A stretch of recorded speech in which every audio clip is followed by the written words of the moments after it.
to DRX, billing multiple payers. You can see here I'm on the edit screen of a prescription for our patient Willy Wonka, and this prescription is currently on hold and never been filled before. The insurance information is going to be up here. I have a P indicated for my primary insurance and an S for my secondary insurance. Those can be set in a patient's demographic screen. You can get it by hitting the pen and paper edit icon next to the patient's name.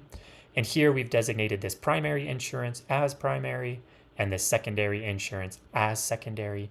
Anytime those are selected as such, DRX is always going to populate them here in the primary and secondary for any prescriptions being typed for that patient. If needed, we have a button here to expand out to even add a tertiary insurance when needed.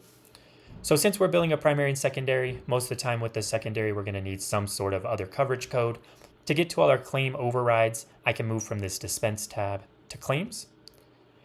And by default, in our claims field override over here, DRX is going to show the primary.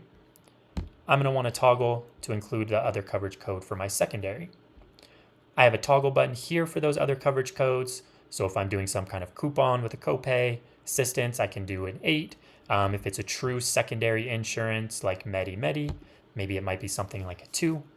And as soon as I select that, it drops down into our field values here that we have a 2 going in for other coverage code for our secondary. There's a couple options I can do to lock in this value to hold for future fills if I click this blue pen and paper icon right here.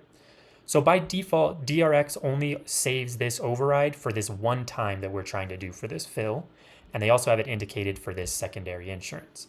I have the option if I want to unselect just this fill and instead choose all fills of this RX. So what this is going to do is lock in that other coverage code for the life of this prescription throughout all of its fills.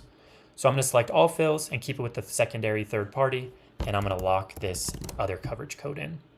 Now, if I fill this prescription, DRX is going to bill the primary and then immediately bill the secondary with our other coverage code of 2. So right here, we got 2 immediate check marks, one for the primary, one for the secondary. And so if I click in here back in our edit screen, I have 2 paid claims here.